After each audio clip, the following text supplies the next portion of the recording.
Panginoon naming Diyos, patuloy po kaming lumalapit, nagpapasalamat sa kabutihan niyo sa amin, sa walang hanggang pag-iingat, sa pagtangkilik niyo sa amin, sa pagtugon sa aming mga dalangin, at maging sa pagtanggin niyo sa mga bagay na hinihingi naming hindi makakabuti sa amin.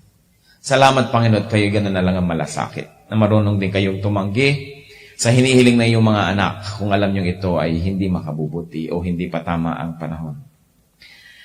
Inilalagak namin sa iyo parang ang aming mga puso. Kayo po ang isang magpala sa amin.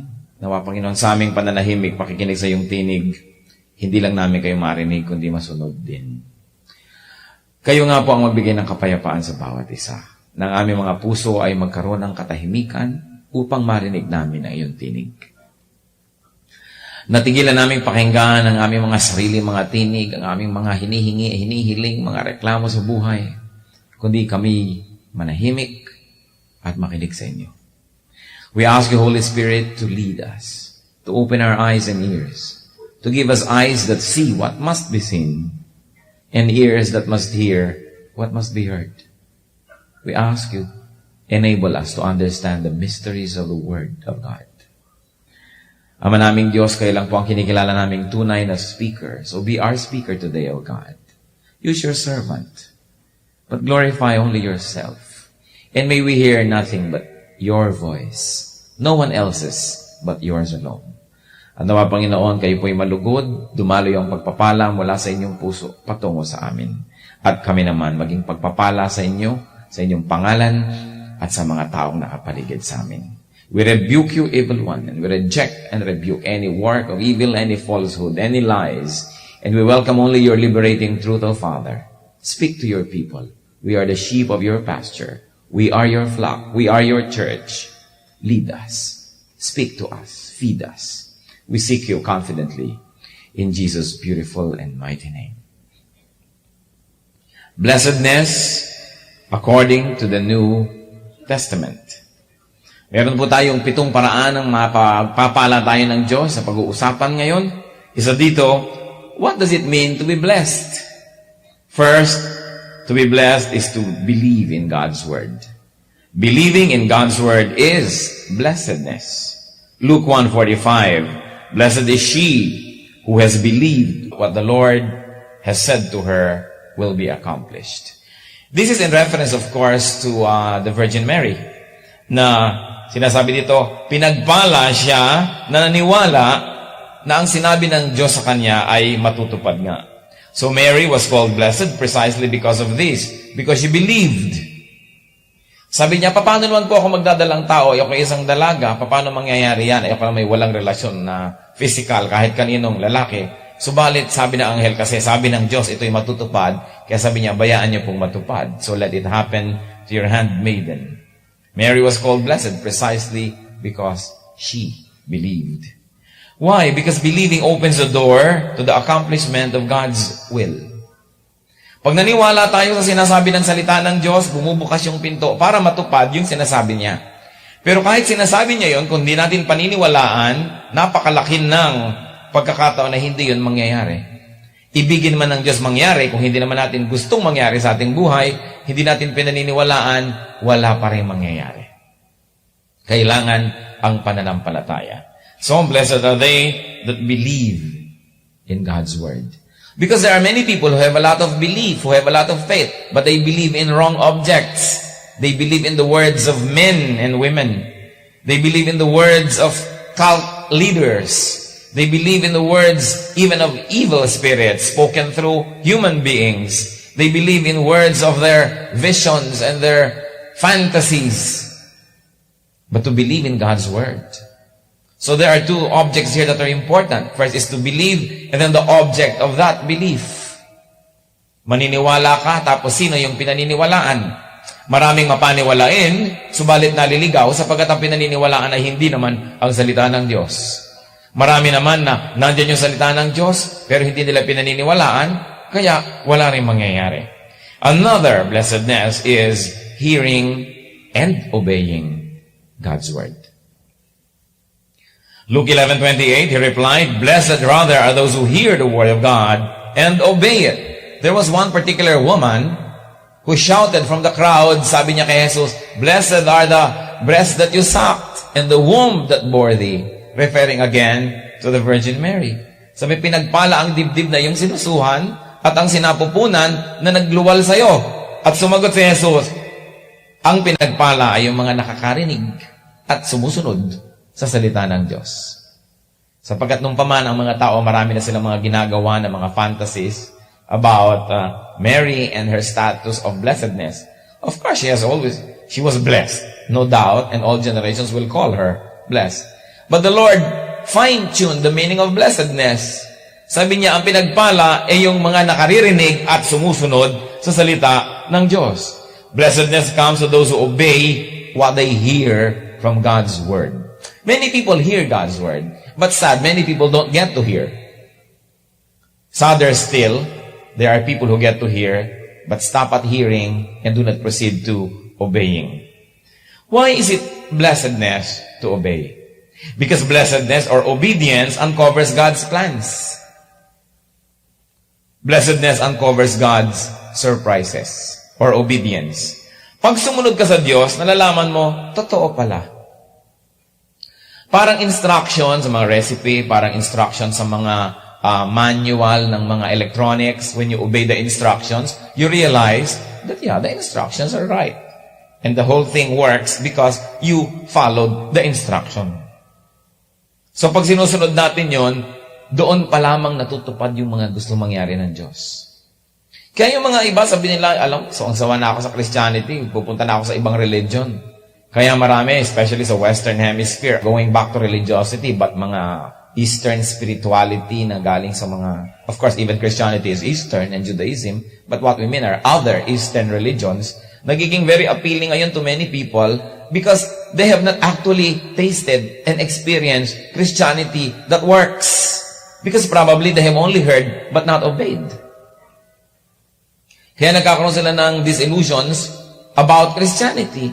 They say, wala na, it has lost its saltiness, hindi na siya effective, hindi na siya tama. Pero hindi pa nila talaga nasusubukan. Para bang kumisan ay sinusunod mo yung isang manual, mali-mali ang pagsunod mo, hindi mo mapatrabaho yung isang gamit, isang electronic, isang equipment, at nainis ka na at ibinato mo na. Kasi lang, hindi ka marunong sumunod ng instruction. Obedience puts the believer on the course that Jesus took. Obedience puts the believer on the path that Jesus passed. Mahirap ang dinaanan ni Lord, pero yon ang blessed path. At nakikita lang natin yon pag sumusunod na rin tayo sa Kanya. Kaya nga sabi niya, take up your cross daily and follow me. Sumunod. Knowing is one step towards becoming, but obedience is the step that completes it. Kaya kailangan po, hear and obey. Gano'ng karaming tao ang pagka mga Sunday mornings or Wednesday nights or whatever day na may mga worship, sila'y nabe-bless. Because to hear God's word is to be blessed. And then, to obey what we hear is to be blessed even more. So dalawa na po tayo, hearing and obeying God's word. There's another blessedness that the New Testament focuses on, and that is being forgiven. Romans 4:7 and 8. Blessed are they whose transgressions are forgiven, whose sins are covered. Blessed is the man whose sin the Lord will never count against him. Isang pagpapala daw. Ang pinagpapala ay yung mga pinapatawad ng Diyos. Yung mga nakakaranas ng pagpatawad ng Diyos. Hindi yung sinisikap nila na mabili ang kapatawaran ng Diyos sa pamamagitan ng suhol, ng mga merits.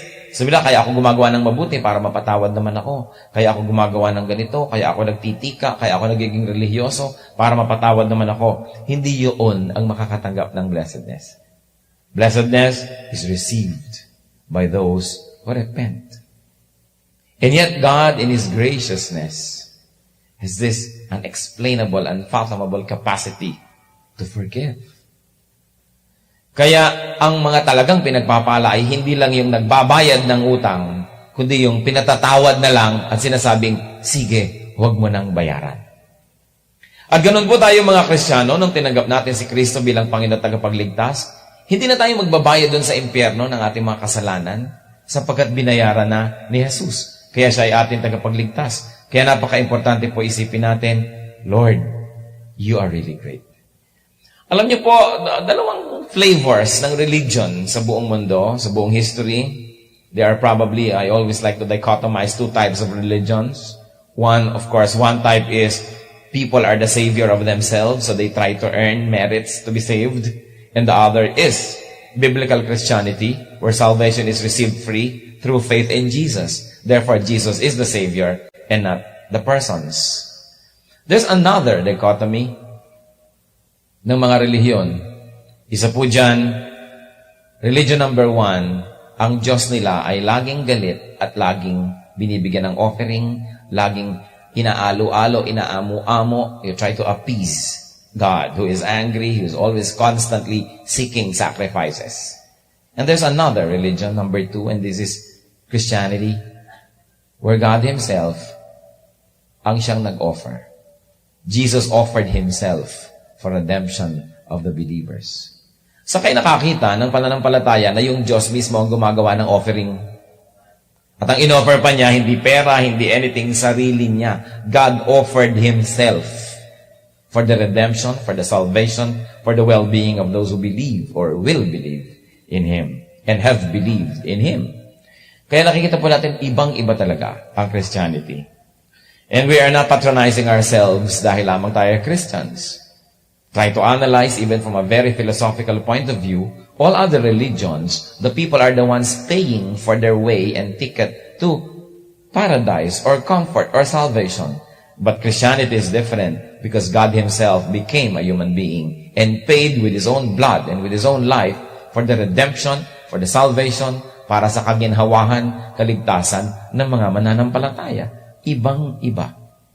And that is blessedness. People who try to earn merits, people who try to earn religious points by sacrificing, by doing all kinds of self-inflicted pain, they only wear themselves out and they may even incur God's wrath. Marami po mga sakripisyo, walang nangyayari, walang katuturan. Hebrews 10:11, referring of course to this perfunctory and mechanical sacrifices in the temple. Day after day, every priest stands and performs his religious duties. Again and again, he offers the same sacrifices which can never take away sins. So, ang nabe-bless, ang napagpapala ay hindi yung sacrifice ng sacrifice. Although, of course, godliness entails unique sacrifices. But these are sacrifices because you are already blessed. These are sacrifices you do because you already are a child of God. Not so that you may be blessed or not so that you may become a child of God. Resulta na yun, yung ating pagsasakripisyo, dahil lang tumatanaw tayo ng utang na loob sa Diyos. Kaya tayo nagsasakripisyo. Pero hindi hihiwain mo ang iyong sarili, susugatan mo ang iyong laman, wala namang mapapala ang Diyos doon. Pero yung paglilingkod natin, pagtitiis, pagpapakabanal, these are sacrifices that matter. They count. But sacrifices that are done hoping to earn points and merits in eternity, those people who do it only will wear themselves out. So who is blessed? Those who receive mercy, those who receive grace and forgiveness. Blessedness comes not to those who try to pay, but to those who are forgiven by grace. Napaka-importante. Masarap po sanang ituro sa church, yung blessedness is something that you earn. Salvation is something you earn through your good works. Masarap po sanang ituro yan kasi pag tinuturoan nyo ang mga tao niyan, pala sakripisyo, matulungin, palabigay. Pero hindi yan ang totoo. Napakadaling i-exploit ang mga tao. It is so easy to exploit people. It is so easy to exploit believers. You just have to condition them to think that all the merits they can ever receive from God have to be paid for by sacrifice, by giving, by this and by that. And you've got a lot of people giving their time, talent, and treasure. But that is not the truth. We give because of our gratitude to God and because of our love, not to earn merits. We give not to become saved, but because we already are. We give not to become Christians, but because we already are. Magkaibang magkaiba yung attitude nun. Pero ang mga tao, kadalasan gusto yung tinatakot mo. O sige, pag hindi ka nag-donate, matatanggal ang salvation mo. O pagka hindi ka nag-serve, o sige, pupunta ka uli sa hell. O sige, pagka hindi mo itong ginawa, mawawala ang blessing sa iyo ng Diyos. Yun ang gusto ng maraming tao. Kaya ang mga kulto, boom na boom. Kasi maraming tao po, nakakapagtaka, gusto, inuuto sila. Utuin mo nang utuin yung mga tao, paggawin mo ng mga nakakatawang bagay, tanggalan mo ng self-respect, at susunod-sunod sa'yo. Turuan mo ng katotohanan at inaantok. Turuan mo ng liberty and grace at inaabuso. Kaya po nagtataka ba kayo? Ang mga kulto, ang bilis dumami. Ang mga kulto, pagka nagpapagawa ng mga bahay dalangin na nila, mga religious edifices and buildings, ang bilis-bilis matapos, ang gaganda. Paano ang mga tao laging natatakot na matanggalan ng salvation pag hindi sila nagbigay? At sila na may tinatakot lagi. Kaya bigay ng bigay. Kumisa nga, pag may project tayo, sinasabi ko sa mga elders, magturo na lang kaya tayong nawawala ang salvation pag hindi nagdo-donate ang mga tao. Pag hindi nagpe-pledge, at pag hindi tinutupad ang pledge, at pagkatapos, pag natapos na yung project, sabihin natin, joke only. Topo-topo, tapos na ang project. Kasi ang mga tao, sobrang kampante sa kanilang salvation, sobrang kalpante. Samantalang yun ngang nakakatiyak ng salvation nila. Yung nakakatiyak ng kabutihan ng Diyos at nakakatanggap nun, yun ang lalong dapat mas matapat. Yun ang dapat tinatanawan ng utang na loob, yung kabutihan ng Diyos. Subalit, naaabuso, nababaligtad ng iba. May kausap pa nga ako kahapon. Sabi, alam mo, hindi na ako nagsiserve to. Kahit naman anong mangyari, save na ako Okay na lang yun. Aba, nabaligtad. Samantalang dapat lalo ka nga mag-serve dahil alam mong secure ka And out of that sense of security, you become grateful. That is what counts. What other way is it to be blessed? Living in righteousness. Romans 14:22. Blessed is the man who does not condemn himself by what he approves. Gusto ko pang namnamin nyo yung verse na yan. Pinagpala ang tao na hindi hinuhusgahan at winawasak ang kanyang sarili sa mga bagay na kanyang pinapayagan. It's very, very profound. We must clearly draw the line between right and wrong. So according to this verse, it is implied that there are people who destroy themselves by what they approve. Pagka alam na alam mo na may mga kaibigan ka na nabubuhay sa kasalanan, tapos mo, okay lang yan, you are actually condemning yourself. Pagka alam mo may nagnanakaw, tapos sabi mo, hindi bali, maganda naman ang layunin mo You are condemning yourself. Pag may gumagawa ng mali, huy, okay lang magsumamba ako dito sa mga puno ng bayabas, okay lang yan, ganyan talaga, kanya-kanya lang yan You are condemning yourself. Pag tayo ay nag-a-approve ng mga bagay that God disapproves, we condemn and judge ourselves. Kasi gusto natin ganyan parang lalabas tayong, okay naman yan, broad-minded yan Yung kasi matalino, maunawain, siya ay cool. Yun ang gusto natin mga taong cool. Kadalasan, ibig sabihin ng cool, okay lang sa'yo kahit patungo sa impyerno ang lahat ng tao, cool ka. Hindi cool yun, that's very hot. Patungo kang impyerno, paano ka naging cool? Pero ang mga tao kasi gusto nila yung mga okay lang yan, sige lang, naintindihan kita. Hindi sapat yon. Don't condemn yourself by what you approve. Tiyakin ninyo na ang ina-approve nyo mga kapatid, yung ina-approve talaga ng Diyos. At yung disapprove ng Diyos, dapat disapprove natin yon. Wala naman tayong sariling standard. Tayo ay sumusunod lang sa Diyos. Tayo ay nakikinig lang sa Diyos. At ang Diyos lamang naman ang talagang dapat nating sundin. Pag sinabi niyang no, no tayo. Pag sinabi niyang yes, yes tayo. Pag maybe ang Diyos, maybe din tayo. Kadalasan naman, hindi ganun ka-clear yung stand Clearer pa yung tao kaysa doon sa scripture. Mga gray area, meron talaga So, you don't say less than what God says, but you don't say more than what He says. Stick to scripture. When scripture is hanging on this subject, you remain hanging. Don't put a period on it because chances are you will make a mistake. Yung iba naman overzealous, mas mahigpit pa sa Diyos. Yung iba naman, mas maluwag pa kaysa sa Diyos. Kung ano lang yung standard ng Diyos, dapat yun ang standard natin. Do not try to be politically correct, but morally wrong. Kadalasan kasi ngayon, people are obsessed with being politically correct. Never mind if it's morally wrong. Wrong is wrong, right is right, no matter what time or place. And we should make a clear stand. Another blessedness, of course, is persevering in godliness.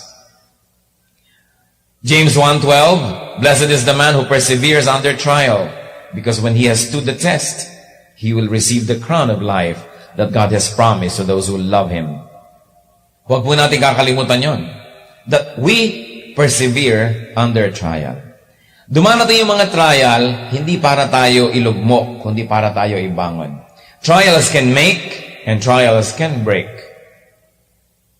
The same heat that melts the wax hardens the clay. Kaya kung may oven, lagyan nyo ng kandila, tapos lagyan nyo ng palayok na hilaw pa o pandesal na hilaw pa, yung minasa pa lang. Habang natutunaw yung kandila, tumitigas naman yung pandesal o tumitigas yung palayok. The same heat can actually do opposite things to different objects. So, yung trial, the same trial can make a person or can break a person. So do not permit trials to break you because they can also make you. By God's grace, and when we stick to godly principles, and we are willing to go through pain and draw from God's grace when it is there, trials can even make us better persons. So sabihin nyo nga sa inyong katabi with feelings, do not be a quitter. Yung iba kasi konting trial lang ayaw na. Pag nahirapan, ayaw na. Nalaman na ganito pala yung napangasawa, ayawan na. Ano yan? Piko. Ayawan na. Pagka mayroong ministry, nahirapan, ayaw na. Pag may trabaho, nahirapan, puro ayaw na. Yung mga nag-aaral, nahihirapan lang, ayaw na. Dadalawang linggo pa lang, magdadrop na. Quitters. Hindi dapat ganon. Pag may mahirap, at alam nyo, at the end of that path is blessedness, improvement of our personality, improvement of our spirituality, then go through it. God promised the strength. Nagtataka yung mga iba, nagtataka ko dahil ang mga tao hingi ng lakas sa Diyos. Lord, bigyan niyo po akong strength. Pero sabi nila, ano ba? Di ba binigay ko na yung matagal na? Hingi ka ng hingi, nandiyan naman, gamitin na. Lord, give me this, give me that. Ang tagal-tagal nang ibinigay ng Diyos. Matagal nang ibinigay yung equipping, yung blessing, nandyan, available. So, use it. Another blessedness is giving to the needy. Acts 20:35, in everything I did, I showed you that by this kind of hard work, we must help the weak. Remembering the words of the Lord Jesus Himself, it is more blessed to give than to receive. When one opens the door, the outward door to give to others, an inward door opens to receive blessings from God. The shortest way to be blessed is to be a blessing first to others. Pag binubuksan natin ang pintong papalabas, ang grasya patungo sa iba, may isang pinto na bumubukas papasok, na pumapasok ang grasya mula sa Diyos. Alam niyo yung mga taong hindi nagbubukas ng pinto dahil baka may lumabas patungo sa iba, yung pinto rin nila na pasukan ng grasya, hindi rin nagbubukas. Kaya hindi nakakapagtaka na inaamag na, lumang-luma na yung mga old blessings, wala pang bago. Your hands must always pass on to others the blessings that are in your hands so that your hands will be free enough to receive fresh blessings. Kaya naman walang dumadating na bago, hawak natin, yakap-yakap natin yung mga lumang-luma na mga pagpapala. Bitawan nyo yan para magkaroon na tayo ng kamay na pwede na namang tumanggap ng bago. Napakahalaga po, central to Christian ethics, yung pagtulong sa mga kawawa. Helping the needy, the poor. Or when you say, I'm poor, then helping the poorer. Kasi marami ang excuse, kasi ako'y poor, plus may poorer pa sa'yo. There's always the greater and the lesser person. Kaya hindi tayo pwedeng maubusan ng tutulungan. Kung meron po tayong natatanggap na pagpapala, mga kapatid, huwag niyong isipin inyo lang yon. Dapat merong portion ng pagpapala na natatanggap natin, ibinibigay natin sa iba. Kaya maliit, kaya malaki yung pagpapala. Work by percentage. When you say, okay, Lord, whatever blessings I receive from you, I will give what? 10, 15, 20% to persons who are more needy than I am. Hindi mo sasabihin sa akin nga kulang pa kasi kahit katabunan ng isang truck na pera, kulang pa rin yun Wala namang taong kasya ang pera Lagi ang kulang.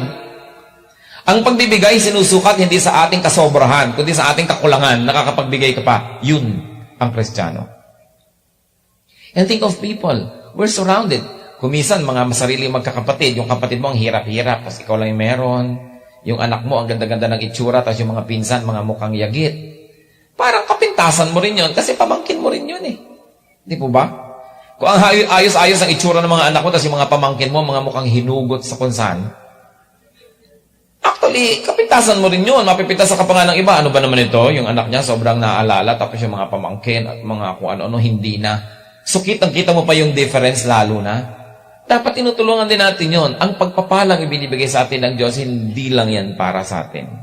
Tayo ay mga custodians, distribution centers, tagabigay din. And the moment you stop this flow of blessings from God to you, then through you to other people, the incoming blessings may altogether be stopped. Pero siyempre, uli na naman, hindi tayo nagbibigay para lang bigyan tayo uli ng Diyos. Nagbibigay tayo sa iba, dahil tumatanaw tayo sa Diyos ang utang na loob, at ang Diyos na nagmamahal sa atin ay nagmamahal din sa ibang tao. At dahil mahal niya rin yun, mahalin din natin. Napakahalaga na blessedness.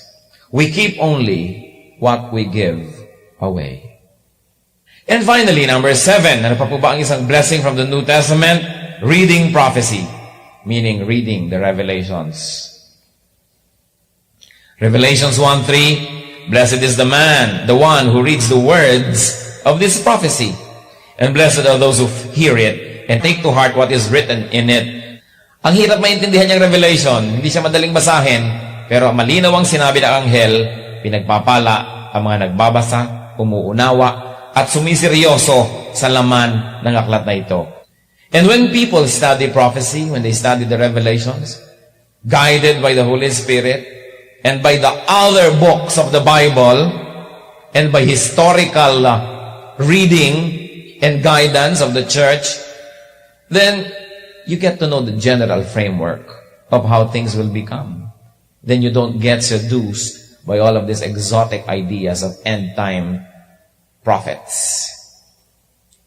Tatandaan nyo lang yung mga simpleng mga guidance na sinabi ni Lord, ang kanyang second coming, walang nakakaalam ng petsa, ng araw, darating na lang. So alam nyo agad, pag merong naglagay ng petsa, may nag-assign ng date o schedule, fake yun. Huwag na kayong masyadong malito, hindi nyo na kailangan maging matalino, hindi nyo na kailangan maging theologian. Si Jesus, sabi niya, no one knows. Not even the angels, not even the Son, no one knows. So when there's somebody who knows, that somebody is a fake. Even if he could raise the dead to life or can make the lame walk or the blind see, do not be seduced, because that is a direct contradiction to what Jesus said, that no one knows. That the second coming will come like a thief in the night. So when somebody assigns a schedule, a date, a year, a month, a day, an hour, immediately you know, hindi ito totoo, huwad. Pag kami nagsabi ng oras, araw, buwan, kung kailan babalik si Jesus, huwag kayong malito. Sinabi ni Jesus, walang nakakaalam. Pagka meron ng mga ipinagpe-pray na gumaling nga, pagka meron mga konting hula-hulang natupad, pag magaling magsalita at magaling magganito at magganon, paniniwalaan na nila lahat ang turo, hindi na chinecheck yung Bible. Pag wala na sa Bible ang sinasabi, huwag na kayong maniniwala. Tao mga kawawa. People are in such a pitiful state, so hopeless and so ignorant that they would embrace any kind of teaching. Kaya kailangan pinag-aaralan ng salita ng Diyos. So paano po ang ating mga blessedness sa New Testament? Definitely, mas marami pa. But, blessedness, according to the New Testament, is believing in God's Word, hearing and obeying God's Word, being forgiven, living in righteousness, persevering in godliness, giving to the needy, and reading prophecy and understanding it, and not being seduced by unbiblical teachings and teachers. Brothers and sisters, let us seek real blessings, not just cheap thrills, not just superficial well-being, not just temporary comforts. Sabi ng Colossians 3:1 and 2. Since then you have been graced with Christ. Set your hearts on things above, where Christ is seated at the right hand of God. Set your minds on things above, not on earthly things. Heavenly Father, salamat po at maraming mga blessings na available to your people. Salamat po, Panginoon, at bagamat mas marami pa na klase ng blessedness sa New Testament, maaari naming tingnan ng 7. Sukatin ang aming sarili at makita namin, Lord, kung saan kami kulang, kung saan kami tama, at kung saan kami maaring sumusobra. Panginoon, nawa, ang pag-aaral na ito maging isang magandang paraan para namin makita kung kami po ay blessed. Marami po sa amin may tendency na magreklamo, isipin na nalimutan nyo kami, isipin na kami ikinakapos, kami kulang. Subalit sa 7 ito, maaalala namin kung gaano kami pinagpala. Na kung kami nakakarinig ng inyong salita, yun ay pagpapala na. Na kung kami naniniwala at sumusunod, lalo namang pagpapala na yun. Kahit na nga po ang pagsunod, kuminsan ay mahirap, kuminsan temporarily disadvantageous sa amin, kuminsan ang pagsunod, nagmumukhang nadehado kami, pero tama kayo't lagi kayong tama na ang sumusunod sa inyo, blessed. Kaya Panginoon, lalo nawa naming maalala na tuwing sumusunod kami sa inyo, kahit walang immediate benefits, walang immediate visible benefits, maniwala pa rin kami na kami pinagpapala.